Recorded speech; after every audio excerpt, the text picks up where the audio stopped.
Well, hello students. So far, as you are aware, we are through with number of the systems, and heading forward today, will pay more attention to the one that we consider as skeletal system. When we look at skeletal system as a whole, what are actually we looking at? We are looking at three basic points. One is skeleton. When I say or use the term skeleton, what I am talking about? I'm talking about the sum of the body bones. All the bones that are present in the body, they make up what we consider as skeleton. Just like if you see a skeleton of a table. What is the skeleton of a table? Here, 1, 2, 3, 4. That is the frame you have made without any part here. That means it's just a hollow structure like this that has been erected. So that something that gives an idea about the shape is what we call as skeleton. And a living organism is nothing but the bones. So all the bones that are present in the body, they make up the skeleton. And then comes in, fine, bones are there. How are they arranged? Because the way they are arranged is the way an animal or an organism would look like. Are we together at this point? The way these bones are arranged is the way an organism would look like.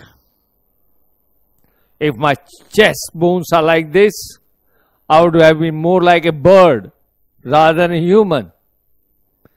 If my these bones were like this, I would be an animal like a cow or a deer or a buffalo than a human. So, the shape of the bones and their successive arrangement with each other or with one another also. Each other and one another. That imparts the shape. And next comes types of joints. There are joints in the body, and these joints, have been further classified into two categories that you call as movable and non-movable. The other word is synovial and non-synovial. Because at certain points, at the joints, I'm able, or it is possible for me to move like this at elbow. I can move my arm, this part, up and down. But somewhere in between the two, can I? I can't. Same, my skull. It has got number of bones. But can I move those bones? No, I can't. Because those bones, those joints with which the bones are fused together, they are a permanent joint. They are non-synovial or non-movable joints. Whereas the bones in the phalanges, bones in the elbow, at the shoulder, at knee, at ankle, at groin regions, these are the movable ones. So, what are those joints? In which direction do they provide the movement? Do they provide the movement in one direction, or do they provide the movement in two directions, or they provide the movement in the multiple direction, that is in the rotatory motion at the shoulder? And then cartilages start and their types. Because initially what happens is that it is the cartilages that develop in the embryonic development. these cartilages undergoes ossification. Ossification. That means the cartilage part degenerates, creating a space for the development of the bones. Right? So, but at some point, this ossification has not taken place. And hence, what we see is a cartilage, just like in my external ear. Neither I can't call it a bone, nor I can call it a muscle. This is a part of a cartilage. Same, the tip of my nose. It retains its shape. It can't be a bone because it's not hard like a bone. But still is retaining its shape. And hence it is a part of a cartilage. And there are different types of the cartilage that we have studied in the animal tissues. Hyaline, fibrous, elastic cartilage. These are the three types of the cartilage that we have already discussed long back when we discussed about the animal tissues under the category of the connective tissues. So, like proceeding further in the skeletal system, when we talk of skeletal system, as I mentioned, we talk about the number of the bones and how these bones are giving up the framework of the body. Consisting of bones and other connective tissues such as cartilages, they protect. What are these bones doing? What role they play? Why are they important to you or to an organism? They protect and support the body tissues and internal organs. They are providing protection. They are supporting them. Right? Like brain. Brain is well protected in the skull. Heart, lung, they are well protected in the rib cage, in the thoracic cavity. Right? So there's a sort of the protection they are providing us. And if we look at the number of the bones, when a child is born, he is an infant. Up to 1 to 3 years, the child is an infant. And then from, 1 to 3 is an infant. 3 to 11, 10 or 12 years, depending on male or female, is a child. And then from 12 years onward, he becomes an adolescent or juvenile phase, and then from 18 years onward, it becomes an adult phase. So, in this phase of 1 to 3 years, when the human is considered an infant, the number of bones are more. Because as the course of development is taking place, more bones are getting ossified, are being fusing together. At that time, exactly after the time of the birth, the number of bones may be 270 to 300. But then, as the infant continues to grow, the number continues to reduce with the fusion of the bones or parts of bone into one bone. And eventually, by the end of the 3 years, the number of bones remain in the body is 206. Because in human adult, the number of the bones is 206. While in infant, it can range from 270 to 300. Now, these bones, if we look at, they are not only merely providing the function of supporting the body parts, supporting protecting the internal body part, they are also performing other functions. First, they help in the movement of the body parts, movement and in locomotion. Here you need to understand the difference between the word movement and locomotion. Movement means I am standing here and is moving my hand up and down. This is movement. I am standing here, I am just moving, rotating my head. This is a movement.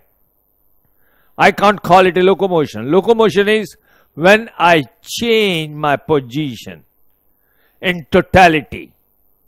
As a whole body, my position changes from point A to point B as when we walk, when we swim, when we run. Then that change is what we call as locomotion. So in general, we can say movement refers to change the position of a body part, whereas locomotion refers to the change in the body in totality. As a single unit, when the body changes the position from one place to another, then it is locomotion. When being at a particular position, the body part makes changes, then it is a movement. Right? Just like plants. A plant does not locomote. Plants do not undergo locomotion, but they undergo movement. Like a bud. Here's a bud. As the flower blossoms, what happens? The petals move. That is movement. And touch me not plant. Mimosa pudica, you might have heard of. You touch the leaf. If the leaf is like this, you touch it, leaves droops down. And then after some time, automatically at its own, it will come back. Now this sort of the movement, this sort of displacement is what we consider as movement, not locomotion. So this is also one of the basic difference in plants and animals, if ever been asked, that the plants and animals are both capable of movement. But animals are capable of locomotion, but plants are not. Except it is a hydrophytic free-floating plant. And then site of hemopoiesis. Hemopoiesis, if you remember, students, the hemopoiesis refers to the development of blood cells. And in human life, there are two phases. One we call as prenatal and other we call as postnatal.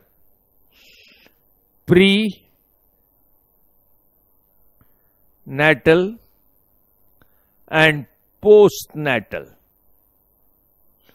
Prenatal means before and after what? Birth. My life before birth, when I was in a mother's womb, that's my prenatal. Once I am born and I am out, my life is postnatal. In the postnatal phase, after I had taken the birth, what I see is that the development of blood cells take place in the bones. In the large bones like this,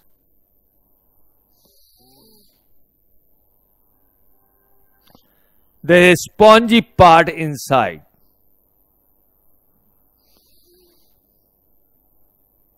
This spongy part is called bone marrow.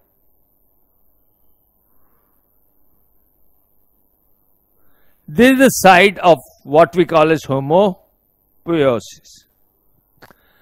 the development of blood cells. While in the prenatal phase, the same development of blood cells mostly take place in liver.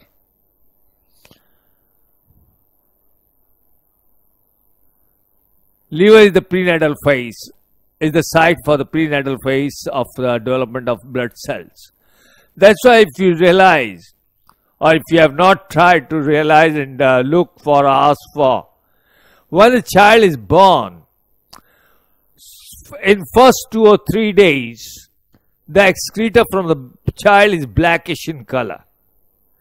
Because it is because of the shift that take place for the blood cell formation from liver to the bone marrow. That means up to the child has not born, the development of RBC was taking place in liver. Once the child has born, now the development of RBC will take place in the bone marrow. Whereas liver and spleen are the two organs. Spleen, you know, the graveyard of RBC, are where the now RBC would start degenerating and, or you can say in simple word, dying. So what was the point of origin become the point of their degeneration in the postnatal phase. So that transition take place. But in adults, the bone marrow are the site for the synthesis or the formation or development of blood cells, whether it is RBC or WBC. WBC, if they mature in the bone marrow, they are called B lymphocytes, or if the lymphocytes mature in the thymus gland, we call them as T lymphocytes in the blood cells. And storage of calcium and phosphorus ions. Phosphorus and calcium ions, if you say, you know that bones are made up of a calcium compound that we call as calcium tricalcium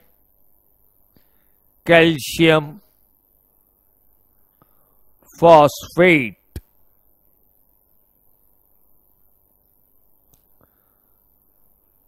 I think at the time when we discussed about the mineral nutrition, we must have talked about the calcium and phosphorus.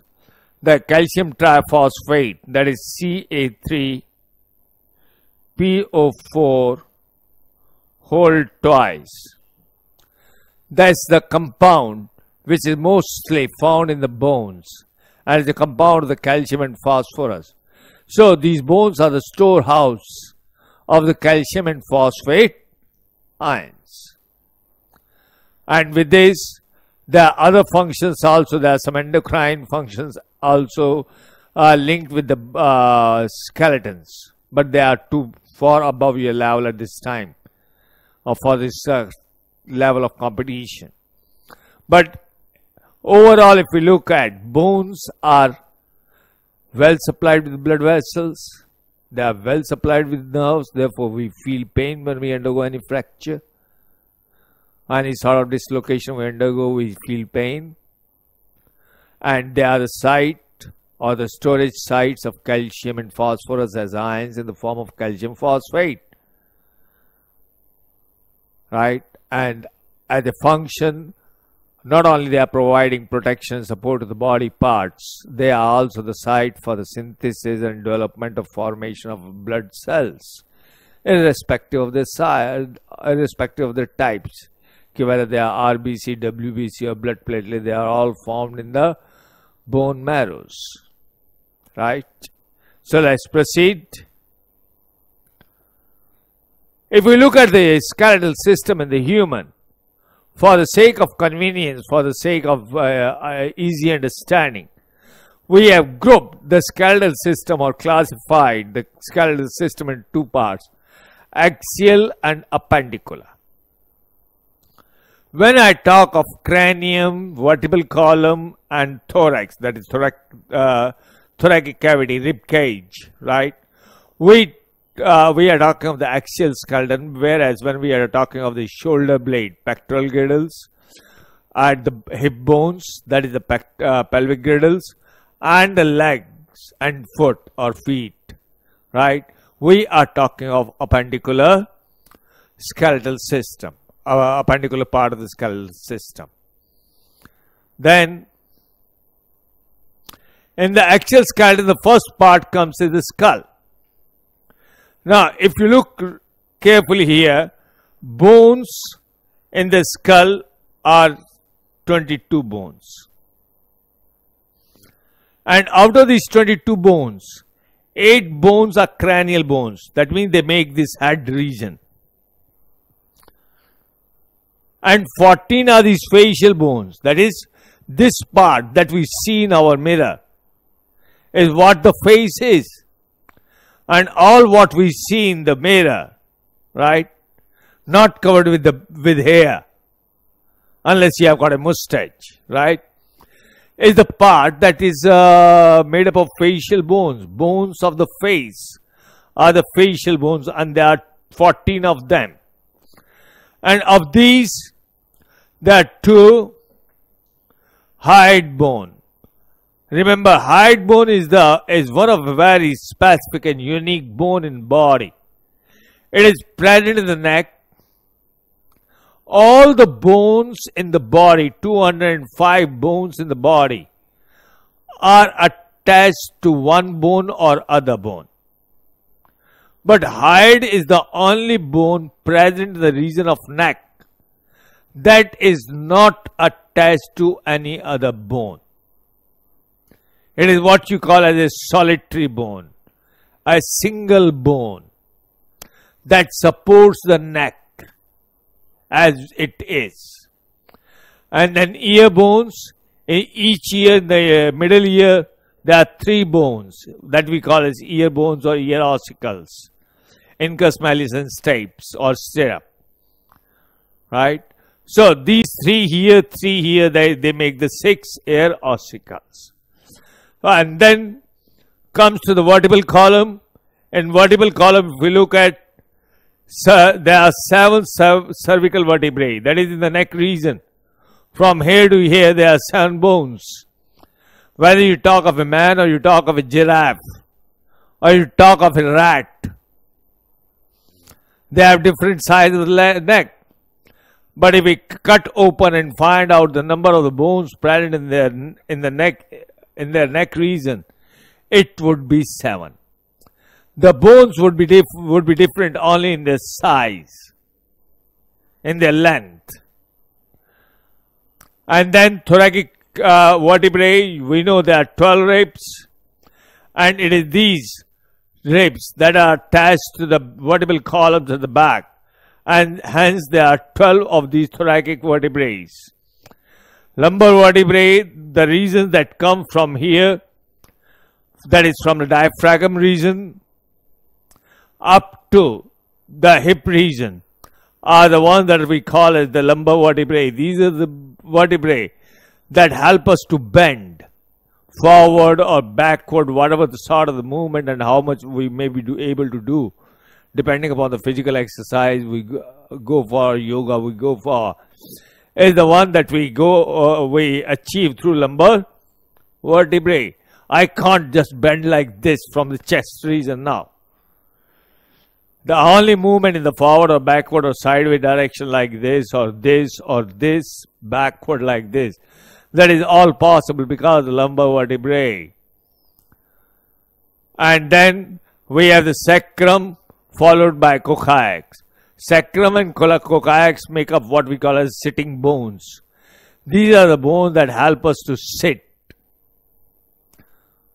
right? Sit in a sitting posture. If I am there, then I am based on the whole of the body is based on the sacrum and the coccyx region, because coccyx region is representative of what we call as a tailbone. Region of tailbone. Then let's proceed to this question. Some of the questions that have been asked in the previous year exam based on what we have discussed till now.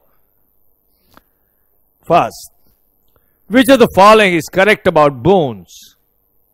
It's an important question. If we look at the choices, bones being hard are non-living structures. Bones are mineralized, hard, non-living structures. Bones are hard structure with covering of enamel. Bones are living structures supplied with blood vessels and nerves. Now, the first one is incorrect because the bones are the living structures. Second one, again the word non-living is there, so the second option is also incorrect. Now, hence we are left with options C and D. Bones are hard structure with covering of enamel. Enamel is found in the tooth. The uppermost lining of the tooth is of enamel, not of bone. And therefore, option D comes out to be the correct, that the bones are the living structures that are supplied with the blood and the nerves. Clear? Next. The total number of bones in a human infant is 106, 206, that's 106 is too small a number. 206 is the number of the bones found in a human adult. 270 is the 270 to 300, as we just discussed before, is the number of the bones in an infant. The number may vary whether I'm looking at the number of the bones in an infant of 1 month or an infant of 6 months or 8th month or 1.5 years. There, as we proceed forward, the number of bones would reduce, but it will be somewhere within the range of 270 to 300. 365 are the number of days in a year, not the number of bones in the body. So the option C is the correct option.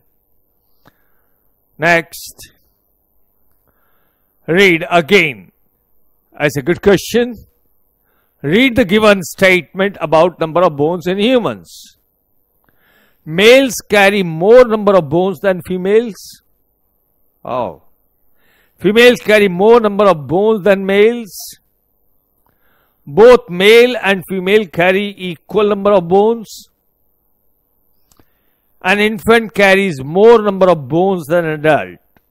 Well, option D is correct. We have just discussed in the previous question that an infant carries more number of bones than an adult. Now the question arises, number of bones in a male and female, do they differ in the number of the bones they carry or they have in the body? I'm sorry. No, they don't. Both male and female have equal number of bones. So, my R and S, the two choices, two options are correct, and therefore the correct option comes out to be the C, R and S, that the male and female have equal number of bones, while as an infant, a human has got more number of bones than as an adult. Next, the total number of bones in a human adult is again option B goes to be the correct, which is fact. Then next, in human, all the bones present in the body contribute to. Bones have their own weight. How much weight do they contribute to the total body weight? 1/3 of body weight is of bones. 1/6 of the body weight is the weight of the bones. Half of the body weight is because of the bones, or 1/8 of the body weight is because of the bones.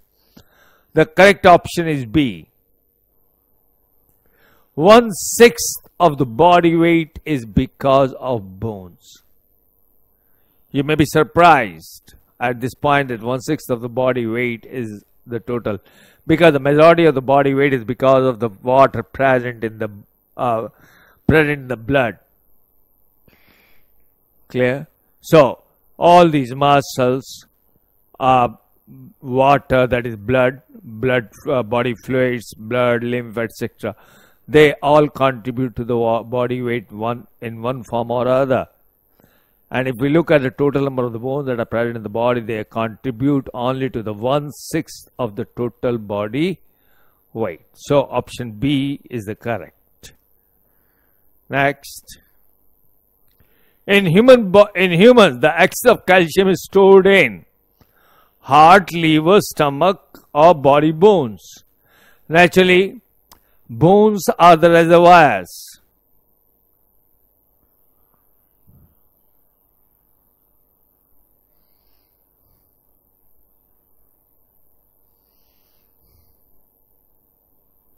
Of calcium and phosphate ions.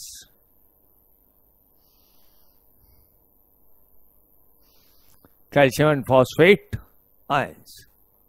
And you will learn it later, or you must have learned it, that there is a hormone called calcitonin that help regulate level of calcium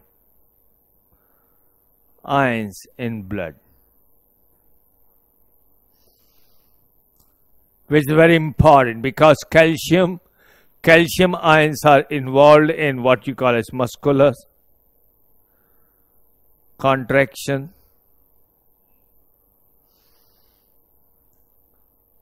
blood clotting.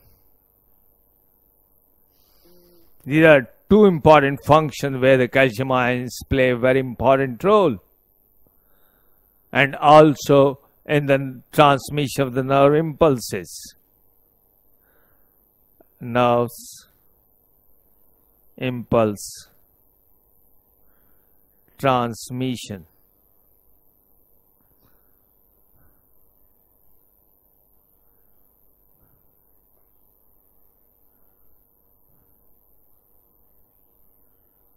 These are three basic functions of the calcium ions, or major function of the calcium ions. I repeat, in the muscular contraction and relaxation, blood clotting, no calcium ions, blood clotting may be delayed, nerve impulse at the point of synapse where the two nerves meet together. The transmission of impulse from one nerve to the another nerve requires the presence of the calcium ions. So, the level of the calcium in the blood has to be maintained, and that maintenance of the blood calcium level is done by the hormone calcitonin from thyroid gland in the neck, right? And what it does is that if the calcium ions are more, it will have them have the excess of the calcium ion deposit on the bone. If the level goes down, it will make the calcium ions to be released out, to be released by bones into the blood, up to the level that the level of calcium ions has been maintained up to an optimum level, right? Next, chemically body bones are compounds of, well, we have already discussed this question. Option D is the correct one, that calcium and phosphorus, as I mentioned, the formula Ca3PO4 hold twice, try calcium phosphate, one of the major compound of calcium and phosphorus found in or present in bone. So calcium and phosphorus is the correct option. Next, in human adult, male or female, hemopoiesis take place. Hemopoiesis is what? We have learned that it is the process of formation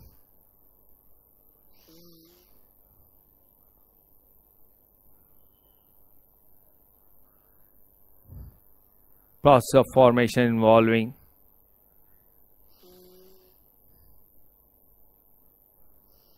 blood cells, that is RBC, WBC and thrombocytes, that you also call as platelets. Now, the formation of these blood cells is what we call as hemopoiesis. And where does it take place? It takes place in the body bones, because frontal lobe of the bone of the skull is a bone. Thymus gland is an endocrine gland where the maturation of the WBC takes place. Liver is the site where RBC undergo degeneration. So the correct option comes out of the body bones. Next, in human body, the hyoid bone is found in, if you recall, I did mention that hyoid bone is one of the peculiar bone, one of the unique bone found in neck, and only bone not found attached to any other bone. And as it is in the neck region, which is a part of the skull part, we consider the hyoid bone to be present in the neck region. Next, the only mobile bone in the cranium is only mobile bone, the bone that can move easily. And if we look at it, if we stand in front of the mirror and we watch ourselves and try to speak, what do we see? We see only this lower jaw moving. We don't see. If I hold it, I can't move the jaw. I can't chew, I can't speak, I can't do anything like that. So, it is a lower jaw bone or the lower mandible. That is the only mobile bone And you also know it is the strongest bone.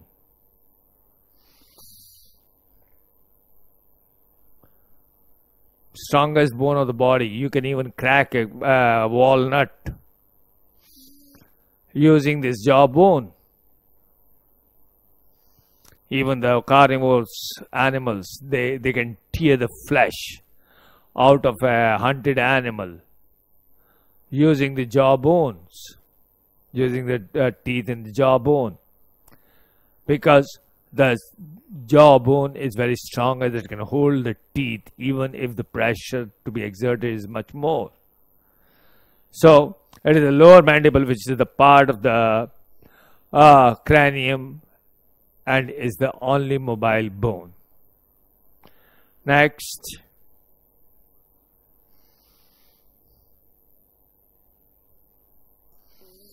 The total number of ear ossicles in the human skull is, ossicle means ear bones. And in the middle ear, you know, the ear is like this. Here's the eardrum that you call as. And then from eardrum arise three bones like this.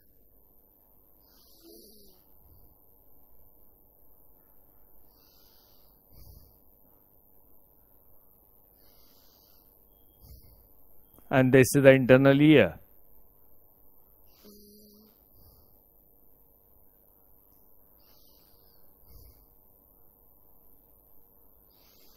So 1, 2, and 3. That is malleus, incus, and stirrup. These are three bones in a single middle ear. This is middle, this is outer, and this is inner. So 3 plus 3, because we have got 2 ears, one on the right and the other on the left. So 3 plus 3 is 6. And hence the option B is the correct option. The total number of the ear ossicles in the human skull is 6. Next. The body part having yes bone is yes bone. Actually, it's a yes or no bone. It is yes bone. Did you eat? Yes. Did you eat? No. So yes or no bone part of the vertebral column is the first vertebral column at the top. If you check, feel, you see only the upper part. You don't move the lower part of your neck. The movement of the skull saying yes or no comes from the upper part of the bone, right? And this is and therefore it is the vertebral column. And this is called atlas. Atlas vertebrae. That's the name for the yes bone actually. But yes bone is a part of the vertebral column. Then large oval shape opening in the occipital bone from where the vertebral column starts is. Now oval opening, the question is asking that there is a skull.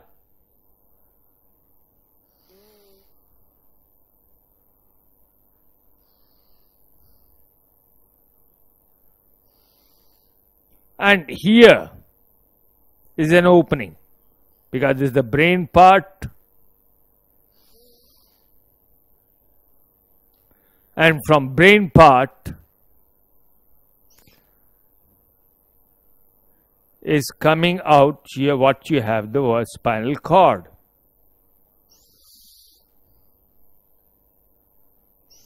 And this part is the brain.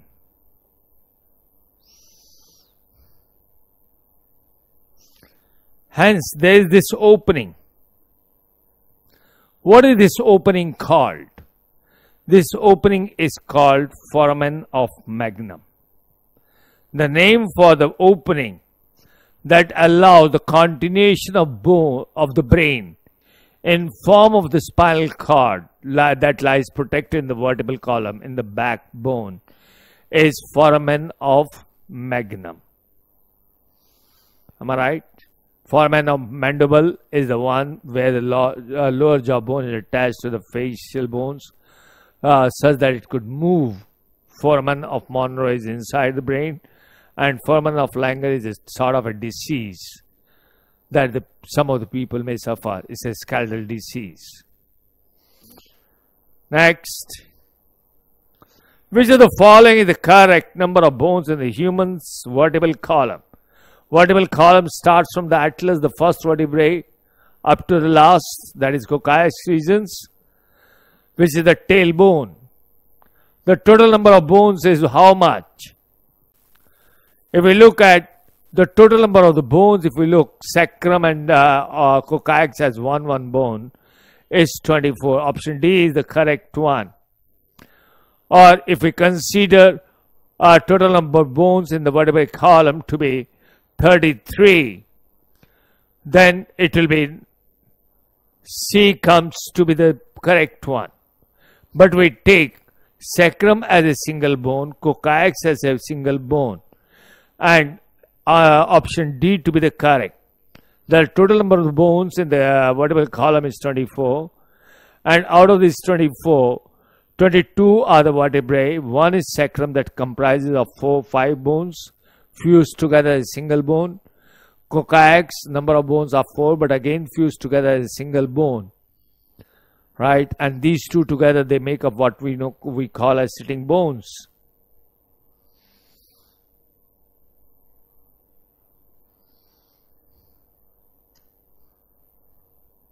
That is the bones on which we sit.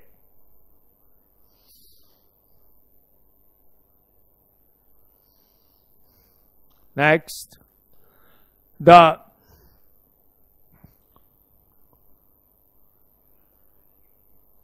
ischial tuberosity pain. Ischial tuberosity pain is the pain that a person experiences when standing, bending forward, sitting, chewing food. Now, mostly, if you realize that old age people, right, have problem in sitting.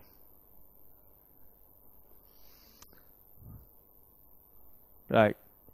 Now that pain, because they experience a pain, they find it difficult to sit on the floor. If you give them a chair or you give them a stool, they may find more comfortable to sit than to sit on the plain floor with their legs folded. You may find it difficult for them, and that condition is what we call as ischial tuberosity. That is the pain an old person suffers, or even a young person, maybe because of some skeletal disorder. Right? It's not compulsory an old age disease. Even a young one, an adult, can also suffer from it. If any one of the bones involved in the sitting posture, for the sitting posture is not effective, is what we call as ischial tuberosity. The pain of sitting is the ischial tuberosity in final. The option C to be the correct one. Now, that's the axial part will follow with the appendicular part.